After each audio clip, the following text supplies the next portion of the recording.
Alhamdulillah Rabbil Alamin Wassalatu wassalamu ala Rasulillahi Sayyidina Muhammadin wa ala alihi wa ashabihi ajma'in amma ba'du. அல்லாஹ்வுடைய கிருபையை கொண்டு ரமலான் மாதத்திலே இரண்டாவது ஜும்மாவை இரண்டாவது தராவிஹ் அடைந்திருக்கின்றோம். இந்த இரண்டாவது தராவிஹ் கிட்டத்தட்ட இரண்டாம் ஜுஸ்ல பாதி ஜுஸ்க்கு அப்புறம் ஓதி 3 ஜுஸ்க்கு அப்புறம் பெற்றாங்க. இந்த ஒரு ஜுஸ்ல ஓதக்கூடிய விஷயம் என்னன்னு சொன்னா, சூரா அல் பக்ரா முடித்து சூரா ஆல் இம்ரான் என்ற சூரா ஆரம்பிக்கப்படுது. சூரா ஆல் இம்ரான் சொன்னா இம்ரான் குடும்பம் கிட்டத்தட்ட பார்த்தீங்கன்னு சொன்னா இம்ரான் யாருக்கு சொன்னா ஒரு நல்லடியா, அதாவது ஈசா அலைஹிஸ்ஸலாம் அவருடைய பாட்டனார் தான் இம்ரான். ஈசா அலைஹிஸ்ஸலாம் பாட்டு அந்த குடும்பத்தை அல்லாஹ் அலைஹிஸ்ஸலாம் சொன்னா ஆல் இம்ரான் குடும்பம் என்ற பேரில் எல்லாம் சூரா எழுதியிருக்கிறான். இந்த குடும்பத்தை பற்றி சொல்லும்போது எப்படி சொன்னா, கிட்டத்தட்ட பார்த்து சொல்லுவாங்க, பாரம்பரியம் சொல்லுவாங்க இல்லையா, ஈசா அலைஹிஸ்ஸலாம் நல்லவங்க, அவன் தாயார் மறைமியாவும் மிக நல்லவங்க, அவங்களோட தாயார் இருக்காங்க இல்லையா, அதை மறைமியை பெற்ற தாய் தகவலை பார்த்து அவங்க மிக நல்லவங்க என்பதாக குர்ஆன் சொல்லுகிறது. நாம சொல்லல, குர்ஆன் அல்லாஹ் சொல்லி காட்டுறான். அந்த அடிப்படையில் பார்க்கும் பொழுது ஈசா அலைஹிஸ்ஸலாம் சம்பவத்தை சொல்லும் முன்பாகவே அல்லாஹ் என்ன சொன்னா, ஈசா அலைஹிஸ்ஸலாம் அவருடைய தாயார் சம்பவம், அவங்க பாட்டியோட சம்பவம், தாயார் பிறந்த விதம், தாயாருக்கு தாயார் சம்பவத்தை அல்லாஹ் என்ன செய்யறான், அல்லாஹ் சொல்லி காட்டுறான்.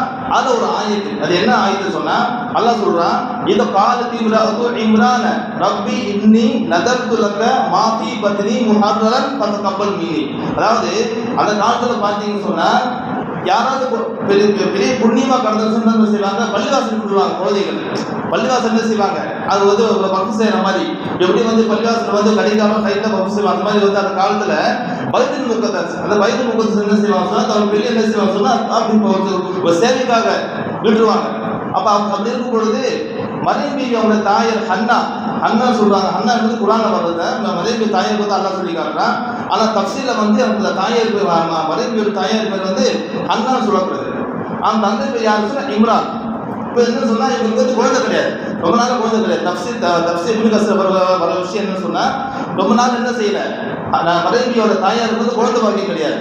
அல்லாஹ் துஆ செஞ்சுருக்கிறாங்க. அப்ப அப்படி இருக்கும்போது பாக்குறாங்க, அவங்க அந்த பள்ளிவாசல் என்று சொன்னா ஒரு பறவை தன் குஞ்சுகளுக்கு உணவு கொடுத்த கண்ணால பாக்குறாங்க. இந்த பார்த்தோன்னா அவங்களுக்கு என்ன சொன்னா, ஒண்ணு திருப்பி ஒரு நமக்கு இந்த மாதிரி ஒரு வெள்ளை பார்த்து என்ன செய்யலாம், நாம இப்படி சாப்பாடு கொடுக்கலாமே, இது மாதிரி ஒரு அன்பா பாசமா வளர்க்கலாம்னு சொல்லி செய்யறாங்க. ஒரு நியத்து இருக்கிறாங்க, ஒரு நேர்ச்சர். என்ன நேர்ச்சர் சொன்னா, அதாவது யா அல்லாஹ், நான் என்னுடைய வயிற்றுல, அதாவது அந்த மாதிரி துவா பண்ணும்போது அல்லாஹ் நாடத்துல அவங்க என்ன செய்யறாங்க, கருவுட்டுறாங்க. ஒரு நாள் குழந்தை தான் இருக்கிறாங்க, அவங்க கருவுட்டுறாங்க. கருவுற்ற பிறகு உடனே பாக்குறாங்க, ரொம்ப சந்தோஷம் அதிகமாயிடுச்சு. உடனே தன் வயிற்றில் இருக்கக்கூடிய குழந்தை ஆனா பெண்ணான்னு தெரியாது. ஏன்னா ஆண் குழந்தை பெரும்பாலும் பள்ளிவாசல் விடுவாங்க, பெண் குழந்தைக்கு பள்ளிவாசல் விடுறது எந்த விதமான பிரயோஜனமும் இல்லை. எப்படின்னா உடனே செய்யறாங்க, வயிற்றுல குழந்தை உருவாச்சு. அந்த குழந்தை ஆனா பெண்ணான்னு தெரியல. இப்ப அல்லாஹ் துஆ கேட்கறாங்க, ரப்பி இன்னி நதர்து லக்க, இறைவா நான் நேர்ச்சை பண்றேன். நேர்ச்சை பண்றாங்க. என்ன நேர்ச்சை பண்றாங்க சொன்னா, அதாவது முஹர்ரரன், அதாவது என்னுடைய வயிற்றில் இருக்கிற குழந்தை இருக்கு இல்லையா, இது என்ன செய்யற, உன்னுடைய பாதையில, உன்னுடைய பள்ளிவாசல், உன்னுடைய சேர்ந்து விட்டு சொல்லி என்ன செய்யறாங்க, நேர்ச்சை பண்றாங்க. நேர்ச்சை பண்ணுவது கஷ்டம் சொன்னா, அவங்க நேர்ச்சை பண்ணிட்டாங்க. நேர்ச்சையோட சட்டம் என்ன தெரியுமா, நாம் நேர்ச்சை பண்ணிட்டா அது உடனே பூர்த்தி பண்ணணும். சட்டம் எல்லா சட்டமும் ஒண்ணுதான். நேர்ச்சை பண்ணாதவங்களுக்கு பிரச்சனை இல்லை. நேர்ச்சைக்கு ஒரு சட்டம் எப்படி சொல்லுவாங்க தெரியுங்களா, நேர்ச்சைக்கு அர்த்தம் என்ன சொன்னா, கடமை இல்லாத ஒன்றை தன் மீது கடமையாக்குற ஒரு விஷயம் தான் நேர்ச்சை செய்வது. நேர்ச்சை பண்றோமா இல்லையா, உதாரணமா சொன்னா, ஒரு 10 ஏழைக்கு சதகா போடுற சொல்லி என்ன செய்யறோம், சதகா செய்வது சுன்னத்து தான். அதே நேரத்தில் யா அல்லாஹ் என்பது இந்த காரியம் முடிச்சு சொன்னா என்ன செய்யறேன், நான் 10 ஏழைக்கு சதகா போடுறது சொல்லி நேர்ச்சை பண்ணிட்டாங்க சொன்னா, அந்த 10 ஏழைக்கு சதகா செய்வது பல்லா, இது கடமையாயிட்டு அவங்களுக்கு கண்டிப்பா நேர்ச்சை பண்ணி தான் ஆகணும், அதை பூர்த்தி பண்ணி தான் ஆகணும்.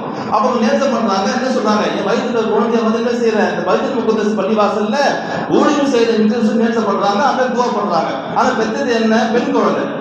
ஆண் குழந்தை பெற்றா பிரச்சனை இல்லை, ஆனா பெற்றது பெண் குழந்தை. பெண் குழந்தை பெற்று பாக்குறாங்க, பலமா வதாதஹா காலத்துல இன்னி வதாத ஒன்று அல்ல குர்ஆன் சொல்லி காட்டுறான். அவங்க அந்த குழந்தையை பெற்று பாக்குறாங்க, பெண் குழந்தை கையில இருக்கு, ஆண் குழந்தை கிடையாது. உடனே சொல்றாங்க, யா அல்லாஹ் நான் பெண் குழந்தையை பெற்றெடுத்துட்டேன். பெண் குழந்தை பெற்றது. ஆனால் நேர்ச்சப்படி தான் ஆகணும். வயசா தக்கருக்கால் உன்சா, ஆண் குழந்தை மாதிரி பெண் குழந்தை கிடையாது. ஒரு ஆண் குழந்தை வந்து பல வேலைக்கு ஈடுபடலாம். பெண் குழந்தை 80 சொன்னா ஒரு கட்டத்துக்கு அப்புறம் வந்து வயசுக்கு வரும். அது விதமான பல்வேறு சடங்குகள்லாம் இருக்கு. இப்ப அப்படி இருக்கும்போது பள்ளிவாசல் வந்து முழுமையான நேரத்தில் வந்து வேலை செய்ய முடியாது. என்ன செய்யறாங்க, ஒரு வர்க்கத்தோட அந்த குழந்தை என்ன செய்யறாங்க சொன்னா பள்ளிக்கு கொடுத்துறாங்க. இது வந்து ஒரு சம்பவம்.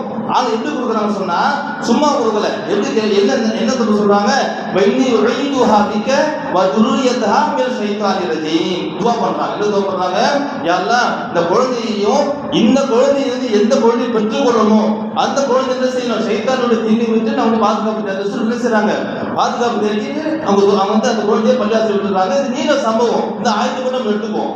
இந்த ஆயத்துல பார்த்தீங்கன்னு சொன்னா ஒரு பெற்றோர்கள் எப்படி இருக்கணும், அதாவது பெற்றோர்கள் வந்து பெற்றோர்கள் எப்படி இருப்பாங்களோ அந்த குழந்தை அந்த மாதிரி சாதியாக இருக்கும் சொல்லுவாங்க. பொதுவில் எந்த அளவுக்கு நியத் வைக்கிறோமோ அப்ப அந்த நியத் என்ன ஆகும் சொன்னா அந்த குழந்தை என்ன செய்யும், நல்ல முறையில் அது பாதி குறிப்பாக ஒரு தாயார் வந்து தந்தையை விட தாய்க்கு தான் அதிகமாக முக்கியத்துவம் இருக்கு. தந்தையை விட பார்த்தீங்கன்னு சொன்னா தாய்க்கு என்ன இருக்கு, குழந்தை நல்ல பெற்றெடுப்பதில் வந்து அதிக முக்கியத்துவம் இருக்கு. அப்ப அந்த குழந்தை தாய் வந்து அந்த வரைக்கும் சுமந்த தாய் என்ன செஞ்சாங்க, அவங்க வந்து கருவறை சுமக்கும் போதே சாதியாக தான் இருந்தாங்க, துவா பண்ணாங்க, அல்லாஹ் தஆலா இபாதத் பண்ணாங்க. அதே மாதிரி பார்த்தீங்கன்னு சொன்னா அவங்க கேட்ட துவா என்ன, குழந்தை பெற்ற பிறகு இந்த குழந்தையும் சைத்தான் தீங்கு பாதுகாப்பு கொடுக்கணும். இந்த குழந்தை வந்து எந்த குழந்தையை பெற்று தருமோ அந்த குழந்தை என்ன செய்யணும், சைத்தானுடைய தீங்குலாம் பாதுகாப்பு தான் துவா கேட்கிறாங்க. அது யார், அது ஈசா அலைஹிஸ்ஸலாம் அவங்க. இதான் நபி ஸல்லல்லாஹு அலைஹி சொல்லி காட்டுறாங்க. ஆதமுடைய மகள்ல எல்லாருமே சரி, எந்த குழந்தை பிறந்தாலும் சைத்தானுடைய தீங்குலாம் பிறக்காதான். எல்லா குழந்தையும் வந்து பிறக்கும்போது சைத்தானுடைய தீர்வுதல் இருக்கும். யாரை தவிர இல்லா மரியம பபனஹா, அதாவது மரியம் அலைஹிஸ்ஸலாம் அவங்க தவிர அவங்க மகனை தவிர ஈசா அலைஹிஸ்ஸலாம் தவிர உங்க 2 பேரும் சைத்தான் தீங்கவே இல்லையா. ஏன்னா கேட்ட துவா நல்லா கபூல் செஞ்சுட்டாங்க. அப்ப அந்த மாதிரி பார்க்கும்பொழுது அப்ப தாயார் என்ன செஞ்சாங்க, அவ்வளவு ஒழுக்கமாக அல்லாஹ் தஆலா இபாதத் செய்யற காரணத்தினால அல்லாஹ் இப்படி ஒரு சம்பவத்தை சந்தித்து கொடுத்து தெரியுமா, மிக உயர்ந்த மரியம் அலைஹிஸ்ஸலாம் பத்தி அல்லாஹ் குர்ஆன் சொல்லி காட்டுறான். சாதாரண பெண், அவங்க சாதாரண பெண் இல்லை. அதாவது எப்படி சொன்னா ஒரு ரோல் மாடல், முன்மாதிரி பெண்கள். ஒரு மூமியான பெண்கள் வந்து யாரை பார்த்து பின்பற்றி வாழ வேண்டும் நல்லா சொல்லும் பொழுது அல்லா என்ன செய்யறா, மறைவு அல்லா சொல்லி காட்டுறான். இவங்க மாதிரி வாழுங்க, இவங்க மாதிரி ஓடுவாங்க வந்து ஒழுக்கமா இருந்து அல்லா என்ன செய்யறா, அல்லா சொல்லி காட்டுறான். அந்த மாதிரி வந்து அவ்வளவு ஒரு மிக உன்னதமான சம்பவத்தை அல்லா என்ன செய்யறா சொன்னா ஆல இம்ரான் குருவின் பேர் அல்லா சொல்லி காட்டுறான். அதனுடைய பேர் சூரா தான் நீங்க வந்து தொழுகையில வந்து அஹம்சா போதுனாங்க. அது எதுக்கு சொல்றேன்னு சொன்னா நாமும் துவா செய்யணும் அல்லா கிட்ட. ஏன்னு சொன்னா சொல்லுவாங்க இல்லையா, எப்போதும் சைத்தானை நம்ம சுத்திக்கிட்டே இருக்கலாம். சைத்தானை தெரிஞ்சு வந்து எந்த எப்போதும் சொல்ல முடியாது. அப்ப என்ன தவிர செய்யணும் சொன்னா பல துவா கேட்கும்போது என்ன செஞ்சீங்க, சைத்தானை தீங்கி விட்டு பாதுகாப்பு தான் துவா கேட்கணும். அதான் அந்த சொல்ல குர்ஆன்ல வந்து பல சூறால இருக்கிற குலவது பரிபின் பலன் இருக்கு, குலவது பரிபின் நாஸ் இருக்கு, நிறைய ஆயத்து இருக்கு. சில துவாக்கள் கூட இருக்கு. சில துவாக்கள் ஓதும்போது எப்படின்னு சொன்னா கண்டிப்பா என்ன செய்யறா, அந்த துவா வந்து யார் ஓதுவாங்களோ அந்த ஓதுற நபருக்கு அல்லாஹ் வந்து சைத்தானை தீங்கு அல்லாஹ் தஆலா பாதுகாப்பு தருகின்றான். ஆக அல்லாஹ் சுப்ஹானஹு வ தஆலா என்னையும் உங்களையும் எப்படி வந்து அல்லாஹ் யாரை பார்த்து பின்பற்றி வாழ வேண்டும் என்று அல்லாஹ் சொன்னானோ அந்த நபர்களாக நாம் வாழ்ந்து கொண்டு அல்லாஹ்வுடைய பொருத்தத்துக்கு செய்வானாக. அல்ஹம்துலில்லாஹ் ரப்பில் ஆலமீன்.